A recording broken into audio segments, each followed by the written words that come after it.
नमस्कार। आकाशवाणी से प्रस्तुत है समाचार प्रभात। राष्ट्रीय स्वच्छ गंगा मिशन के अंतर्गत उत्तर प्रदेश के लिए 272 करोड़ रुपए की सीवरेज परियोजनाओं को मंजूरी। देश के वार्षिक भूजल पुनर्भरण में वर्ष 2024 में 15 अरब क्यूबिक मीटर की बढ़ोतरी। उत्तर पश्चिम भारत में शीतलहर का प्रकोप जारी। मौसम विभाग ने अगले 2 दिन हल्की बर्फबारी और बारिश का अनुमान व्यक्त किया। भारत में नव वर्ष का स्वागत हर्षोल्लास और धार्मिक भावना के साथ किया जा रहा है। और फुटबॉल में पश्चिम बंगाल ने हैदराबाद में केरल को 1-0 से हराकर संतोष ट्रॉफी जीती। समाचार प्रभात के साथ मैं निखिल कुमार। सरकार ने राष्ट्रीय स्वच्छ गंगा मिशन के अंतर्गत उत्तर प्रदेश के चंदौली और मानिकपुर के लिए 272 करोड़ रुपए की परियोजना को स्वीकृति दी है।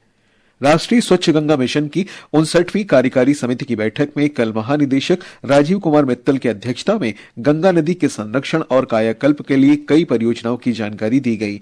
इन गतिविधियों का उद्देश्य नदी की स्वच्छता, सतत विकास और पर्यावरणीय तथा सांस्कृतिक महत्व के संरक्षण को बढ़ावा देना है। बिहार के बक्सर में नदी संरक्षण की दिशा में एक महत्वपूर्ण कदम उठाते हुए समिति ने 257 करोड़ रुपए की लागत वाली एक महत्वाकांक्षी परियोजना की भी मंजूरी दी है। इस पहल के तहत 50 मिलियन लीटर प्रतिदिन की क्षमता वाला अत्याधुनिक सीवेज ट्रीटमेंट प्लांट और सहायक संरचनाओं का निर्माण किया जाएगा। देश ने बुनियादी उद्योगों के उत्पादन में बीते साल नवंबर में वार्षिक आधार पर 4.3% की वृद्धि दर्ज की है। वाणिज्य मंत्रालय के आंकड़ों के अनुसार सीमेंट, कोयला, इस्पात, बिजली, रिफाइनरी उत्पाद और उर्वरक के उत्पादन में सकारात्मक बढ़त देखी गई है। नवंबर 2024 में कोयला उत्पादन में 7.5%, पेट्रोलियम रिफाइनरी उत्पादों में 2.9%, उर्वरकों में 2%, इस्पात में 4.8%, सीमेंट में 13% और बिजली उत्पादन में 3.8% की बढ़ोतरी हुई है। देश के कुल वार्षिक भूजल पुनर्भरण में 15 अरब क्यूबिक मीटर की उल्लेखनीय वृद्धि हुई है, जबकि वर्ष 2024 में भूजल निकासी में 3 अरब क्यूबिक मीटर की कमी आई है। केंद्रीय जल शक्ति मंत्री CR पाटिल ने कल वर्ष 2024 के लिए गतिशील भूजल संसाधन मूल्यांकन रिपोर्ट जारी की। एक रिपोर्ट। सभी उपयोगों के लिए वार्षिक भूजल निकासी 245 अरब क्यूबिक मीटर से अधिक है। रिपोर्ट में बताया गया है कि पूर्वोत्तर राज्यों में भूजल के 100% नमूने सिंचाई के लिए उत्कृष्ट श्रेणी में हैं। ये मूल्यांकन केंद्रीय भूजल बोर्ड तथा राज्यों और केंद्र शासित प्रदेशों द्वारा संयुक्त रूप से किया गया था। मंत्रालय ने कहा कि ब्लॉक, मंडल और तालुकों में कुल 6,746 मूल्यांकन इकाइयों में से 73% से अधिक मूल्यांकन इकाइयों को सुरक्षित और लगभग 3% मूल्यांकन इकाइयों को गंभीर श्रेणी में रखा गया है। समाचार कक्ष से मृगनयनी पांडे। विदेश मंत्री डॉक्टर सुब्रमण्यम जयशंकर ने कहा है कि क्वाड हिंद प्रशांत क्षेत्र की स्थिरता, प्रगति और समृद्धि के लिए एक महत्वपूर्ण शक्ति के रूप में खड़ा है। एक सोशल मीडिया पोस्ट में डॉक्टर जयशंकर ने जापान के विदेश मंत्री ताकेशी इवाया, ऑस्ट्रेलिया के विदेश मंत्री पेनी वोंग और अमेरिका के विदेश मंत्री एंटनी ब्लिंकन के साथ मिलकर इस क्षेत्र की आवश्यकता पूरी करने की वचनबद्धता दोहराई। भारत और नेपाल के बीच द्विपक्षीय संबंधों के विस्तार के लिए सैन्य अभ्यास सूर्य किरण का 18वां संस्करण कल लुम्बिनी में शुरू हुआ। 2 सप्ताह तक चलने वाले इस अभ्यास में नेपाल की श्रीजंग बटालियन और भारतीय सेना की 11वीं गोरखा राइफल भाग ले रहे हैं। इससे दोनों देशों के बीच मैत्रीपूर्ण संबंध, आपसी विश्वास और सांस्कृतिक रिश्ते मजबूत होंगे। संयुक्त अभ्यास का 17वां संस्करण पिछले साल भारत के पिथौरागढ़ में आयोजित किया गया था। ये समाचार हमारी वेबसाइट www.newsonair.gov.in और हमारे news on AIR mobile app पर भी उपलब्ध हैं। समाचार प्रभात में आपका फिर स्वागत है। प्रधानमंत्री नरेंद्र मोदी ने कहा है कि हमारा देश प्रतिभाओं का पावर हाउस है, जो नवाचार और साहस प्रदर्शित करने वाली असंख्य प्रेरक जीवन यात्राओं से भरपूर है। उन्होंने कल सोशल मीडिया पर एक पोस्ट में ग्रीन आर्मी का उल्लेख करते हुए उनके प्रेरणादायक अग्रणी कार्यों की सराहना की। ग्रीन आर्मी वाराणसी के देवरा में दृढ़ संकल्प वाली महिलाओं का संगठन है, जो नशाखोरी और जुए के खिलाफ जागरूकता बढ़ाता है। ये संगठन प्रत्येक बालिका के जन्म पर उत्सव मनाता है और दहेज प्रथा के विरुद्ध लड़ाई लड़ता है। इस समूह की स्थापना तथा कार्यों की शुरुआत चप्पल बनाने वाली एक फैक्ट्री से हुई थी। आकाशवाणी समाचार अपनी विशेष वर्षांत श्रृंखला में वर्ष 2024 की झलकियां प्रस्तुत कर रहा है। इसमें आज हम नवीन और नवीकरणीय ऊर्जा मंत्रालय की प्रमुख गतिविधियों और उपलब्धियों पर नजर डालेंगे। सरकार ने 2024 में भारत के ऊर्जा परिदृश्य को बदलने की दिशा में अपनी उल्लेखनीय यात्रा जारी रखी है। ये प्रगति प्रधानमंत्री नरेंद्र मोदी की ओर से निर्धारित पंचामृत लक्ष्यों के अनुरूप 500 गीगावाट गैर जीवाश्म ईंधन ऊर्जा प्राप्त करने के लिए भारत की प्रतिबद्धता के अनुरूप है। एक रिपोर्ट।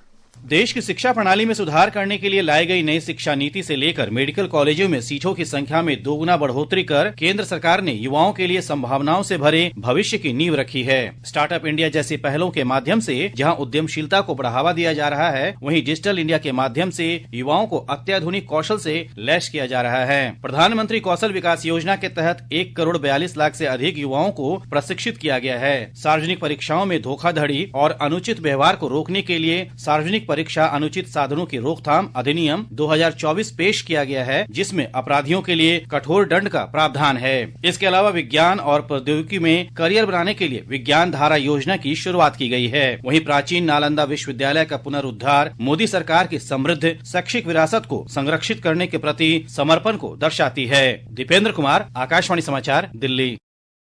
मध्य प्रदेश में केंद्र सरकार के निरीक्षण समिति के निर्देश और मध्य प्रदेश उच्च न्यायालय के आदेश पर भोपाल स्थित यूनियन कार्बाइड के शेष पड़े 337 मीट्रिक टन रासायनिक अपशिष्ट को नष्ट करने की कार्रवाई की जा रही है। हमारे संवाददाता ने बताया है कि इस कार्य को बड़ी ही सावधानी पूर्वक पूरा किया जा रहा है। यूनियन कार्बाइड के कचरे वाले कंटेनरों के साथ पुलिस, एम्बुलेंस, फायर ब्रिगेड और त्वरित प्रक्रिया बल मौजूद रहेंगे। ये कंटेनर लीक प्रूफ और आग प्रतिरोधी हैं। इन कंटेनरों की आवाजाही पर जीपीएस से नजर रखी जाएगी। गैस राहत एवं पुनर्वास निदेशक स्वतंत्र कुमार सिंह ने कहा कि 337 टन जो टॉक्सिक वेस्ट है यूनियन कार्बाइड के परिसर में है, इसको पीतमपुर की साइट में जाकर के वहाँ पे इंसिनरेट करना है। उनकी तैयारियां चल रही है, उसकी पैकिंग की प्रॉपर सेफ्टी प्रिकॉशन इसमें लिया जा रहा है। वहीं सरकार ने स्पष्ट किया है कि यूनियन कार्बाइड के कचरे को नष्ट करने के ट्रायल के दौरान और उसके बाद उत्सर्जन मानक निर्धारित राष्ट्रीय मानकों के अनुरूप पाए गए हैं और वहां के पानी या हवा में कोई हानिकारक तत्व नहीं पाए गए। संजीव शर्मा, आकाशवाणी समाचार, भोपाल। असम के मुख्यमंत्री हेमंत बिस्वा शर्मा ने कहा है कि वर्ष 2024 में राज्य के 9 लाख से अधिक लोगों को आधार कार्ड मिले, जिनके बायोमेट्रिक्स राष्ट्रीय नागरिक रजिस्टर को अपडेट करने के दौरान लॉक हो गए थे। उन्होंने कहा कि इस पहल से उन लोगों को अब बिना किसी परेशानी के सभी सरकारी सेवाओं का लाभ मिल सकेगा।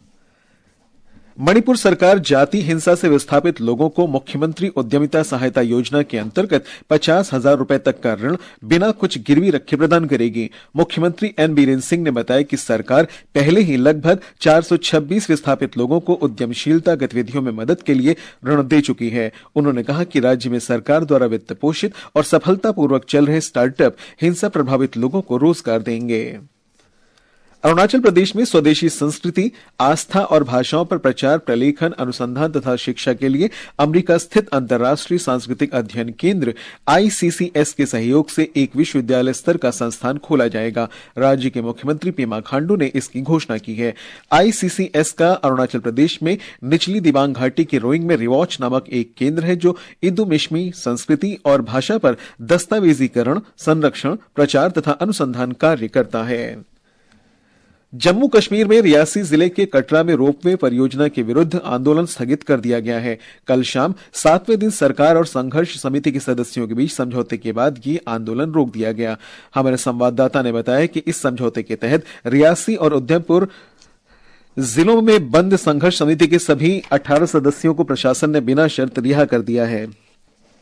मौसम विभाग ने अगले 2 से 3 दिन के दौरान पश्चिमी हिमालयी क्षेत्र में हल्की से मध्यम वर्षा और बर्फबारी का अनुमान जताया है।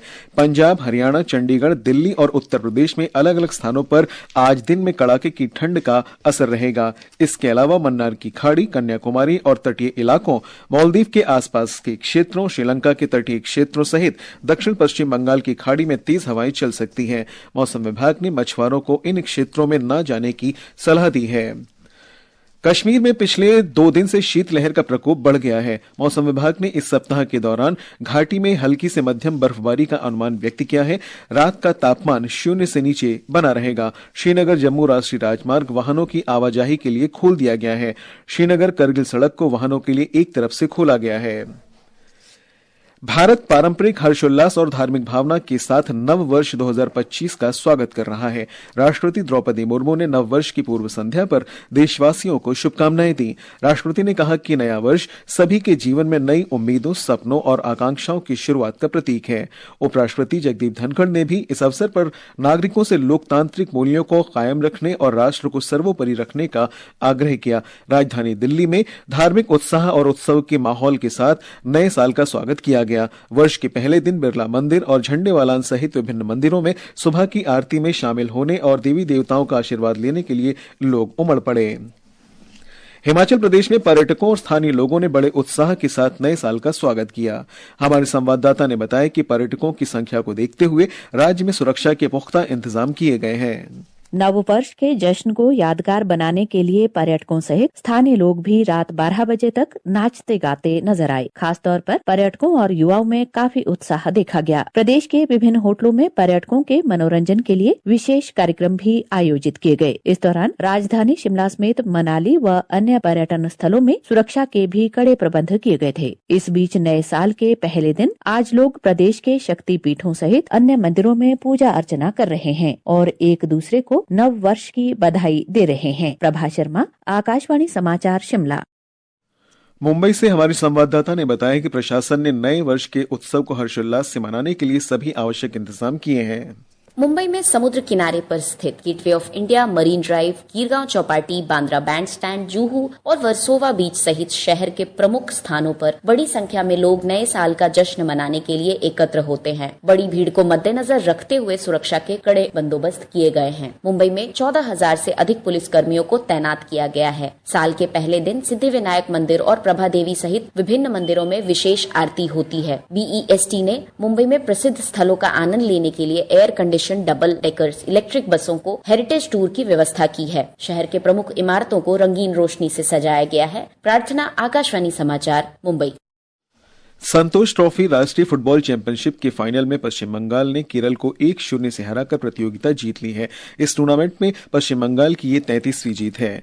हॉकी इंडिया लीग में हैदराबाद तूफान्स ने कल ओडिशा के राउरकेला में दिल्ली SG पाइपर्स को शूटआउट में 5-4 से हराकर बोनस अंक हासिल किया। राउरकेला में आज रात 8 बजे शाची राड बंगाल टाइगर्स का मुकाबला टीम गोनासिका से होगा। ये समाचार आकाशवाणी से प्रसारित किए जा रहे हैं। ताजा समाचार जानने के लिए आप हमारे social media handle X @AIR news Hindi को फॉलो कर सकते हैं। और अब आज के समाचार पत्रों की सुर्खियों के साथ है फरहत नाज। धन्यवाद निखिल। नववर्ष 2025 से जुड़े समाचारों को अधिकतर अखबारों ने सचित्र प्रकाशित किया है। दैनिक जागरण की खबर है, प्रधानमंत्री नरेंद्र मोदी ने वीडियो साझा कर काव्यात्मक अंदाज में देशवासियों को दी शुभकामनाएं। पत्र ये भी लिखता है कि अब EPFO पेंशनर किसी भी बैंक से ले सकेंगे पेंशन, नियम आज से प्रभावी। हिन्दुस्तान और राजस्थान पत्रिका के अनुसार इस वर्ष विकास की दौड़ में फिर से फर्राटा भरेगा भारत। पंजाब केसरी की सुर्खी है, आज से UPI की लेन देन सीमा बढ़ने के साथ फिक्स्ड डिपॉजिट के नियमों में होगा बदलाव।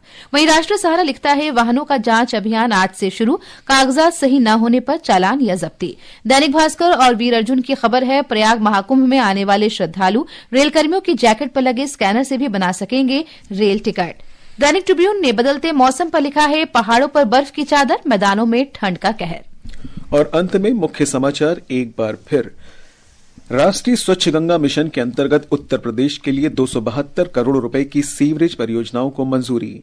देश में वार्षिक भूजल पुनर्भरण में वर्ष 2024 में 15 अरब क्यूबिक मीटर की बढ़ोतरी। उत्तर पश्चिम भारत में शीतलहर का प्रकोप जारी, मौसम विभाग ने अगले 2 दिन हल्की बर्फबारी और बारिश का अनुमान व्यक्त किया। भारत में नववर्ष का स्वागत हर्षोल्लास और धार्मिक भावना के साथ किया जा रहा है। और फुटबॉल में पश्चिम बंगाल ने हैदराबाद में केरल को 1-0 से हराकर संतोष ट्रॉफी जीती। इसके साथ ही समाचार प्रभात का ये अंक समाप्त हुआ। नमस्कार।